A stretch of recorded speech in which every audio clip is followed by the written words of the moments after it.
విజయవాడ నగరంలో నవ్వుతో నా భవిష్యత్తులాగా అభివృద్ధి వైపు పరుగులెడుతుంది. ఈ నేపథ్యంలో విజయవాడలో ప్రత్యేకించి ప్రపంచ స్థాయి గౌరవం లభించే విధంగా కూడాను అంబేద్కర్ విగ్రహాన్ని నిర్మించడం జరిగింది. చాలా స్పీడ్గా కూడా ఈ నిర్మాణాన్ని గౌరవ ముఖ్యమంత్రి నిర్మాణం చేసే బాధ్యతలు కూడా అప్పగించడం, తర్వాత ఆ కంపెనీలన్నీ కూడా సకాలంలో బొమ్మ పూర్తి చేసి ఇవ్వడం జరిగింది. ఈ నేపథ్యంలో 19వ తారీఖున విగ్రహ ఆవిష్కరణ కూడాను ధూమ్ధామ్గా విజయవాడలో జరిగింది. ఈ నేపథ్యంలో మనతో మాట్లాడతాకి మాజీ ఎమ్మెల్యే అడ్సుమల్లి జయప్రకాష్ గారు ఉన్నారు. సార్ నమస్తే.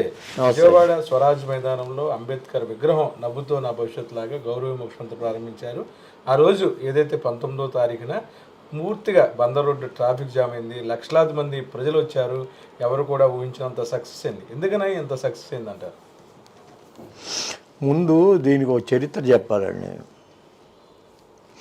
దాంట్లో నా పాత్ర కూడా ఉంది. ఇది ఎన్నో సంవత్సరాలుగా ఆ స్వరాజ్య మైదాన్ని అట్ట పడేసి దాంట్లో ఒక కృష్ణవేణి పాలిటెక్నిక్ కాలేజీ, ఫైర్ స్టేషన్లు, డ్రైవింగ్ స్కూళ్ళు, ఎన్ఎస్ కెనాల్ క్వార్టర్స్ అన్నీ ఆక్రమించేసి, పీడబ్ల్యూడి క్వార్టర్స్ ఇవన్నీ ఆక్రమించేసి అదంతా సగం పైన మొత్తం ఆక్రమించి అట్లా పడేసి ఉంది. ఓ పక్కన రైతు బజారు. దీని మీద నాకు ఇసుకెత్తిపోయి నేను హైకోర్టుకి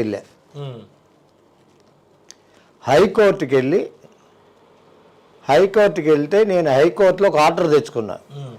మొత్తం గ్రౌండ్ అంతా క్లియర్ చేసి స్టేటస్కో మెయింటైన్ చేయమని, ఖాళీగా ఉంచమని ఆర్డర్ తెచ్చుకున్నా నేను. అది తెచ్చుకుంటే తర్వాత దాన్ని ఎవరో మేము చెప్పేదాకా ఇది ఇవ్వకూడదు, ఏమి చేయకూడదు అనేది, అసలు ఏమి కాదు, అసలు ఏమి ముట్టుకోకూడదని, ఆ ఖాళీగానే ఉంచాలని. అప్పుడు చంద్రబాబు నాయుడు గవర్నమెంట్, నేను అసలు వెళ్ళిందే చంద్రబాబు నాయుడు గవర్నమెంట్ ఈ చైనా వాళ్ళకి ఎవరికో ఏదో ఇద్దాం అనుకున్నాడు మాల్కి. అప్పుడు వెళ్ళి నేను అడ్డుకున్నా, చైనా స్క్వేర్ అడ్డుకుని దీన్ని ఈ ఆర్డర్ తెచ్చా నేను. తర్వాత దాంట్లో ఎటువంటి కట్టడాలు కట్టడానికి లేదనేది హైకోర్టులో వచ్చింది. వస్తే అప్పుడు మా మున్సిపల్ కార్పొరేషన్ వాళ్ళు వీళ్ళు చేసి, బాబు నా ఉద్దేశం అంబేద్కర్ గురించి కాదండి, అసలు గ్రౌండ్ ఖాళీగా ఉంచి తర్వాత ప్రజలకు ఏదైనా ఉపయోగపడే ఇది చేయాలని నేను ఒక అఫిడవిట్ ఇమ్మన్నారు, ఇచ్చాను. అప్పుడు క్లియర్ అయింది ఇది. అది దీని చరిత్ర. కావాలంటే మీరు మున్సిపల్ కార్పొరేషన్ అడగొచ్చు. రీసెంట్గా అంటే ఈ బొమ్మ జగన్ గారు వచ్చిన తర్వాతే, మంచి బొమ్మ అనౌన్స్ చేసిన జగన్ గారు వచ్చిన తర్వాతే కదా. ఆర్డర్ అవి కూడా ఉండేది నా దగ్గర. అది దాని చరిత్ర. కానీ 18 ఎకరాల ఈ ఖాళీ స్థలం అనేది ఇక్కడ ఏంటంటేనండి, బెజవాడకి లంగ్ స్పేస్ లేదు. అంటే ఊపిరి పీల్చుకునే జనానికి ఊపిరి పీల్చుకునే పర్యావరణ పరిరక్షణ దృష్ట్యా లంగ్ స్పేస్ లేదు.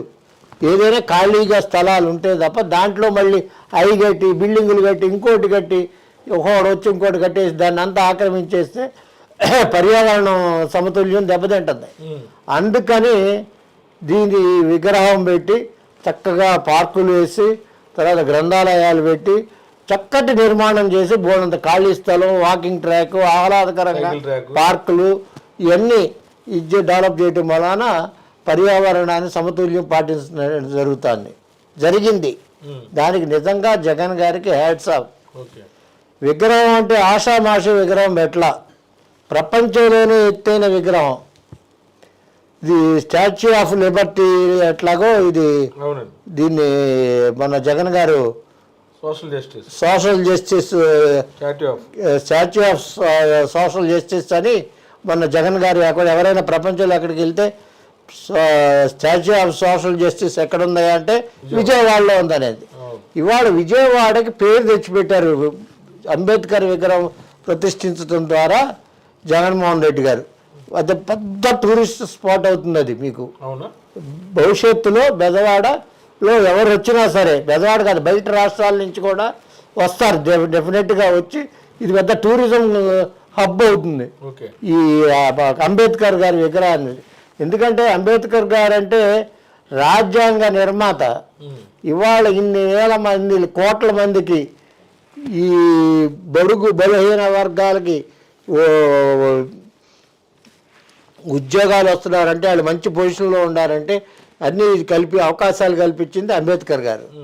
అందరూ అందుకని అంబేద్కర్ గారు రచించిన రాజ్యాంగం, ఆ రాజ్యాంగం ప్రకారం బోడంత ఇది పొందారు. కాబట్టి అందరూ వస్తారు ఇక్కడికి. ఈ అంబేద్కర్ మాన్యుమెంట్ని చూడటానికి భారతదేశం నలువైపుల నుంచి వస్తారు. ఇతర దేశాల నుంచి కూడా వచ్చిన వాళ్ళు ఒకసారి మన భారతీయులు వచ్చి విజయవాడలో ఈ అంబేద్కర్ స్టాచ్యూ ఏంటి, దీని విశేషాలు ఏంటి వచ్చి చూడటానికి ఉంది రావడం ఖాయం. మనకి టూరిజం పెరగడం ఖాయం. అంటే ఒకటి చెప్పండి, ఇంత గొప్ప నిర్మాణంలో మీరు కూడా వన్ ఆఫ్ ద పార్ట్నర్ అనేది ఎవరికి తెలియదు విజయవాడ వాళ్ళకి. పార్ట్నర్ అంటే అదే నేను అంటే నిర్మాణంలో అప్పుడున్న చంద్రబాబు ఏదోటి చేస్తాడని అడ్డుకోవడం అనేది గ్రేట్ కదా. హైకోర్టులో వెళ్ళి అడ్డుకున్నాను, ఆపడం, ఒక మంచి నిర్మాణానికి సహకరించడం. కావాలంటే మీకు ఆర్డర్ ఇస్తాను, ప్రత్యేకంగా కృతజ్ఞతలు. ఎవరన్నా అబద్ధం చెబితే నేను ఆర్డర్ అంటే ఎక్స్క్లూజివ్ మాకు చెప్పారు కదా ఐ డ్రీమ్కి, నేను ఎవరికి చెప్పలా. అది నా దగ్గరికి మున్సిపల్ కమిషనర్ ఫోన్ చేశాడు, ఇప్పుడు మున్సిపల్ కమిషనర్ ఫోన్ చేశాడు, అసిస్టెంట్ సిటీ ప్లానర్ వాళ్ళు వచ్చారు. అయితే మీరు కనుక అక్కడికి వెడితే అరెస్ట్ చేస్తాం అన్నాడు హైకోర్టు చీఫ్ జస్టిస్. ఎమ్మటే అఫిడవిట్ వేసాం మేము, కాదు దాని గురించి కాదని. అది కూడా వచ్చింది పేపర్లో, మీరు చూసుకోండి. అంత జరిగింది. మీరు కావాలంటే ఎవరు నిర్మాణం వల్ల అగ్రకులాల మనోభావాలు దెబ్బతని అంటారా? ఏడ్చే వాళ్ళు ఎప్పుడైనా ఏడుస్తారండి, అది ఉంది. ఇక్కడ ఖాళీగా ఉండే గ్రౌండ్ నుంచి ఎడగొట్టారు, అదని ఇదని. నిర్మాణం చేయటం అంటే మామూలు నిర్మాణం. ఇవాళ రామ మందిరం ఏ లెవెల్లో నిర్మాణం చేశారో అంతకన్నా క్వాలిటీ శాండ్ ఇవన్నీ వాడి, పింక్ శాండ్, పింక్ దగ్గర నుంచి చూస్తే బాగుంటుంది అది. నేను ఎందుకంటే నేను ఇప్పుడు వెళ్ళటం కుదరదనే చెప్పి ముందే ఖాళీగా ఉన్నప్పుడే వెళ్ళి చూసి వచ్చాం ఒకసారి. ఊరినే నిర్మాణం జరిగేటప్పుడే బయట నుంచి లోపలికి అలౌ చేయట్లేదు. సరే వెళ్దాం, చెప్తా. అది గొప్పతనం అసలు. నిన్న కంచె ఐలయ్య గారు చెప్తున్నాడు, ఆయన ప్రపంచంలో అనేక లైబ్రరీలు చూశాడంట, ఇటువంటి లైబ్రరీని నేను చూడలేదంటున్నాడు ఆయన. ఇటువంటి లైబ్రరీని, అంబేద్కర్ లైబ్రరీని నేను చూడలేదు. పుస్తకాలు కానీ మార్టిన్ లూథర్ కింగ్ చాలా చెప్పుకొచ్చాడు ఐలీ గారు. కంచె ఐలీ గారు ఇది ఉంది వీడియో, అది చూస్తే తెలిసిపోతుంది దాని గొప్పతనం ఏంటనేది. ప్రపంచంలో ఎక్కడా లేని విధంగా ఇక్కడ రూపొందించారు.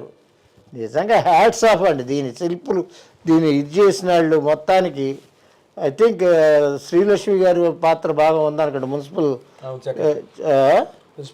ప్రిన్సిపల్ సెక్రటరీ శ్రీలక్ష్మి గారు వీళ్ళు మొత్తం ఇది చేసే వాళ్ళంతా పర్యవేక్షించి, ఆ పర్యవేక్షణలో బాగా జగన్ గారి ఎంకరేజ్మెంట్తో వాళ్ళకి ఫ్రీ హ్యాండ్ ఇవ్వబట్టి బ్రహ్మాండంగా చేశారు.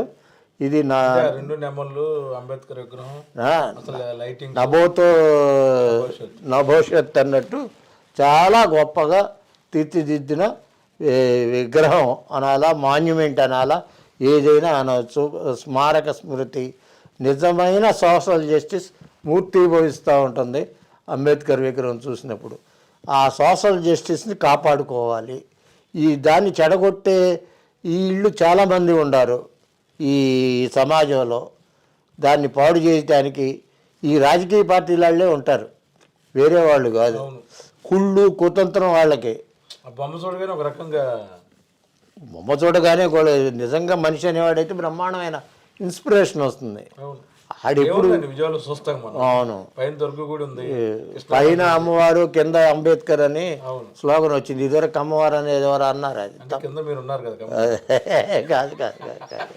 అంటే పూర్వం గాంధీ హిల్కి వెళ్ళేవాళ్ళు, మీకు అర్థం కావట్లేదు. గాంధీ హిల్కి వెళ్ళేవాళ్ళు, గాంధీ హిల్ నెమ్మదిగా ఇదైపోయింది. పూర్వం అది బాగానే ఉండేది.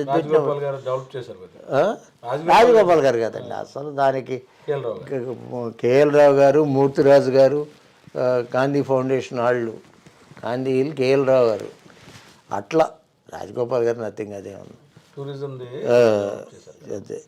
అది నేనేది ఏంటంటే అంబేద్కర్ అనే దాన్ని పెట్టడమే, అసలు ఆలోచన రావటమే చాలా గొప్ప. అంతట్లో ఆ స్థాయిలో ఇది చేయటం చాలా గొప్ప.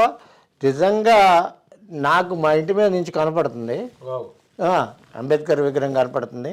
మొత్తం ఆ ప్రోగ్రామ్ అంతా నాకు ఆవేళ drone show, lighting, fire works మొత్తం నేను బాగా ఎంజాయ్ చేశాను. పైనుంచి చూస్తా, మా ఇంటికాడ నుంచి చూస్తాను నేను. అసలు నగరం వెలిగిపోయింది కదా. నేను పైనుంచి మా ఇంటికాడ నుంచి చూస్తా, నేను మా మనుషులు పైనుంచి చూస్తా. డ్రోన్ షో కానీ ఇవన్నీ బ్రహ్మాండంగా అసలు ఎవరు చేయలేరండి అట్లా. ఇది ప్రపంచ దేశాల్లో ఎక్కడో దీపావళి, న్యూ ఇయర్లు చేస్తారే అట్లా చేశారు. కానీ మంచి ప్లాన్గా చేశారు, చాలా గొప్పగా చేశారు. ఆర్గనైజేషన్ అంతా శ్రీలక్ష్మి గారి ఇదేనా అనుకుంటున్నాను నేను. బాగా చేశారు. మొత్తమే కూడాను విజయవాడలో ఒక మంచి టూరిజం పాయింట్ని రూపకల్పన చేయడంలో గౌరవ ముఖ్యమంత్రి వైఎస్ జగన్మోహన్ రెడ్డి తీసుకున్న ఏదైతే అక్కడ నేర్పు కానీ, ఓర్పు కానీ, దానికి సంబంధించిన ఏర్పాట్లు చేయడంలో కానీ, సిబ్బంది సహకారం కానీ ఇవన్నీ కూడాను మరవలేని అంటున్నారు అడిసిమల్లి జయప్రకాష్ గారు. మొత్తమే కూడా దానికి సంబంధించి గతంలో చంద్రబాబు ఆ ప్రాంతంలో చైనాకి సంబంధించి ఒక స్క్వేర్ అంటే ఒక మాల్ ఏర్పాటు చేయాలని భావించారు. దాన్ని అడ్డుకట్ట వేయడానికి హైకోర్టులో కూడా దానికి ఆ రిట్ పిటిషన్ దాఖలు చేయడంతో అది ఆగిపోవడం జరిగింది. అయితే ఏదైతే వైసీపీ ప్రభుత్వం వచ్చిన తర్వాత అంబేద్కర్ స్టాట్యూ కోసం ఆయన తన ఏదైతే వేసిన పిటిషన్ కూడా వెనక్కి తీసుకున్నారు. ఈ నేపథ్యంలో తను కూడా చాలా సంతోషం వ్యక్తం చేస్తున్నాను అంటున్నారు అడిసిమల్లి జయప్రకాష్ గారు. వీడియో జర్నలిస్ట్ విజయకృష్ణ కలిసి ఐడ్రీమ్ కోసం అబ్దుల్ అలీం, విజయవాడ.